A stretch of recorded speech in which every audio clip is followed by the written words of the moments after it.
If you're tracking, you're seeing results and progress, then keep doing what you're doing. Like, don't stop overanalyzing and start like conceptualizing that framework. So that way it's a little bit simpler, and every day it gets a little bit simpler. You don't have to you don't have to think about it and weigh it and measure it and do net carb math and that sort of thing.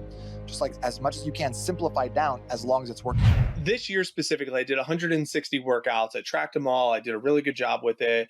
I did over 2.5 million steps. I tracked it. I tracked my reading. I tracked my water intake, 216 gallons of water. You know, I did all of these tracking. I strengthened this relationship. It was really good with the tracking. And I'm also curious on the rules that I've set for myself under the umbrella of tracking, where I'm trying to get this integrated into an identity where I don't need a track. So the point of the tracking was to integrate it into an identity where I don't feel as many rules. Like I feel tight sometimes around how much information is around me where I'm questioning, am I making the right choice?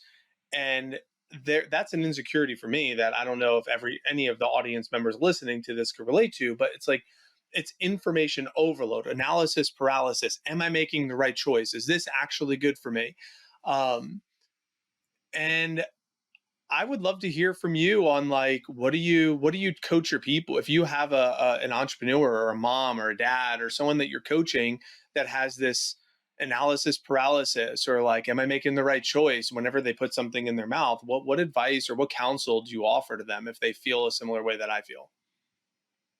Yeah, because you're right. There's a million things out there, and you just walk down the supermarket aisle and you see like all the magazines and lose 10 pounds in 8 days and try the vegan diet, or you got to go keto, or what is even carnivore, like, and there's so many different things out there. So first, I will say that everything can work. Everything can like has a time and a place. So if you want to work out at home and do P90X, great. If you want to eat only keto and go on walks, great. That can work. If you want to eat a little higher carb, if you want to eat 6 times per day, that can still work.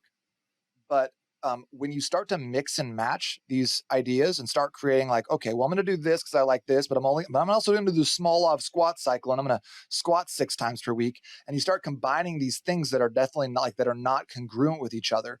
That's when I think we start running into troubles. And I love doing like N1 experiments, like trying stuff out for myself and seeing what works. But I think that if I had just taken one person's approach, instead of trying to outsmart it, especially in my 20s, I would be much farther along the path because I would have not had so many lessons and things that didn't work. So I think that Hmm. the number one is what you're doing giving you the results that you're looking for. That's the first thing. So if you're tracking and you're seeing results and progress, then keep doing what you're doing. Like, don't stop overanalyzing and start like conceptualizing that framework. So that way it's a little bit simpler, and every day it gets a little bit simpler. You don't have to you don't have to think about it and weigh it and measure it and do net carb math and that sort of thing. Just like as much as you can, simplify down as long as it's working. And if it's not working, find someone who has what you want, who's done it at a high level themselves or has brought some other people along with them, and then just do exactly what they say. And this is a lesson I've learned a lot in business is I'm always trying to outsmart the process. I hear from one coach who's like, well, you gotta post on social media. And I was like, well, what if I don't do that, but I do it like this instead? And guess what? I stay stuck. I stay spinning my wheels because I try to do it a little differently than the way he told me to do it. And then I find like, okay, well, he says I have to do this. I have to go live once a day. I'm like, I hate doing that. I don't want to do that. Fine. I guess I'll just do it. I guess I'll just do it because he told me to. And then all of a sudden, my results seem to improve gradually over time. Even though it was something that I didn't like to do, it was uncomfortable for me. And I didn't necessarily think it would work because of whatever reasons I had in my head. But I just did the process. I just followed it, put my head down, kind of put on blinders. That's always when I seem to get the best results, is when I stop like looking up and looking around and being like, what else is out there? Keto sounds interesting. Oh man, I could work out twice a day. Like that's when I spin my wheels, and when I just have someone tell me what to do and just act like a 6-year-old. I guess not a 6-year-old because 6-year-olds are bad at following directions, but I just do what I'm told and stop trying to be so smart. That's when I can see my best results in fitness, in business, kind of in all areas of And my that life. aligns with what Big said about the responsibility. It's like if we show up as we have a responsibility to leave this world better than we found it, and leave today better than we found it, then our responsibility is not necessarily to be the best or make the right choice It's to the responsibility to make a choice and follow through and commit to that choice, whatever that is. If I'm hearing you right, if I receive that, where it's like, okay, I'm going down this path, keto with steps or whatever it is, like, these different, I'm going down this path and I'm going on this path until, what would be the until? How do you know if it's like, you said, is it giving me the results that I want? Well, how long do we wait to see if we're getting those results? Is it 30 days? Is it 60 days? Is it a year, 12 months? Like, I committed to 12 months for that process. And now the 12 months is up. It's like, cool, what is my next? That's why I mentioned with the refined sugar is my next move. But how long do you encourage someone to wait and to see the results? And I'll kick it to Biggs. Yeah, that's a good question. And like, I just kind of wanted to like go back to what like the other aspect of what I think is important there is humility, right? So when I come to you guys and I'm like, hey, I'm an operator, I want to go to be an owner, and you're like, all right, you need to hire someone. And I'm like, but I do it better, right? Like it's not like, and I can't let go of control. I can't see control in certain environments.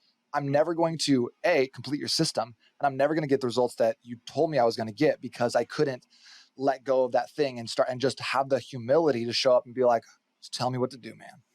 So, and then to your question, Mike, about how do you see results, or like what is the end goal? Because like at the end of the day, fitness is an ongoing process. Like in my opinion, I'll never have a perfect squat. I could work on my entire life. I work on it every single day. I did squats today, and they weren't perfect. And there's always something I can so I can adjust. So, like the road is never ending. It's like how far do you want to go along those? But in terms of what you're talking about, if it sounds like, all right, well, I'm tracking stuff because I want to see weight loss. Well, what would you consider a win? Is it I dropped 5 pounds? Is it I dropped 40 pounds? What is that to you? Because that's different. Like if it's like I need to lose 5 quick pounds. All right, well, you could probably hit that goal in like a month. No problem. You're like, I need to drop 100 pounds. This is like a lifestyle change I need to make. You need a lot, at least a year, probably more like 2 years. And the reason for that is because I think that number one, you need to lose the weight. And then number two, you need to maintain the weight loss, which is a very unsexy topic that no one talks about because it doesn't sell books and magazines.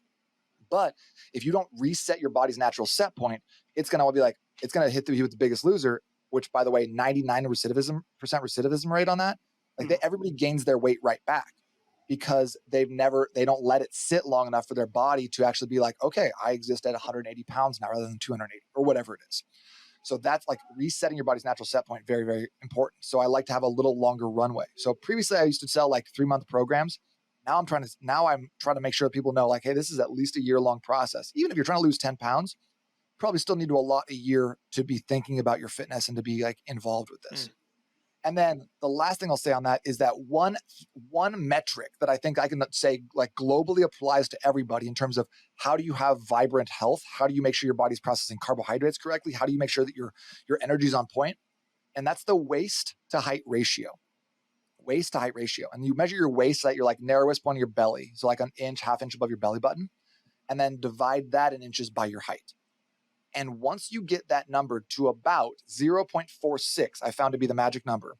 What that tells me is a couple things. Number one, your visceral fat levels are lower. Visceral fat is the fat that goes around your organs. It's underneath your skin, underneath. People go like, oh, I've got some fat to lose here. That's subcutaneous fat. It's pretty innocuous. Maybe you don't like it. Doesn't matter. It's not going to hurt you. Visceral fat's the next level. That starts wrapping around your organs. It starts releasing cytokines, which are like very, like not toxic, but inflammatory causing. So they can cause more inflammation. They can give you like feelings similar to arthritis. So the more visceral fat you have, the worse you're going to move, the worse your knees are going to feel. And then, but visceral fat, again, is a protection mechanism for your body because after you have enough visceral fat, your body starts developing organ fat, which is like fat starts creeping through your kidneys and your livers. That's when you start developing fatty liver disease.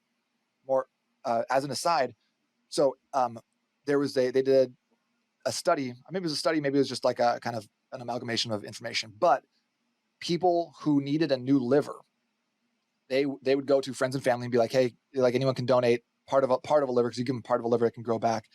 And of the people who raised their hand and said, yes, I am healthy enough to donate part of a liver. So this is a group that is self-selected that says, I am healthy enough to be able to donate, right?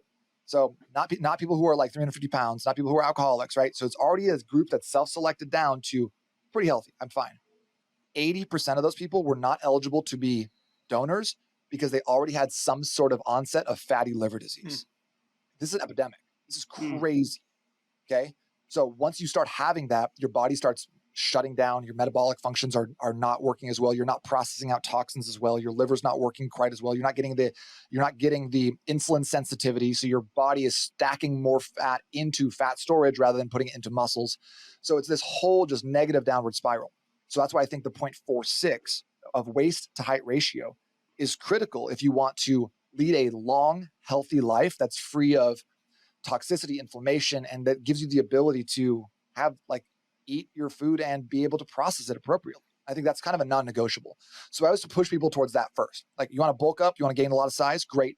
Let's get the waist height ratio to 0.46, and then your body will be it'll be much easier for you to gain muscle long term. It's awesome, Yeah, man. it's interesting. Yeah, this is super good and some really good stuff for us to consider. So I love where your head's at, and I know right after this podcast, I'm going to grab the tape measure, that my wife has, and we're gonna do a little math.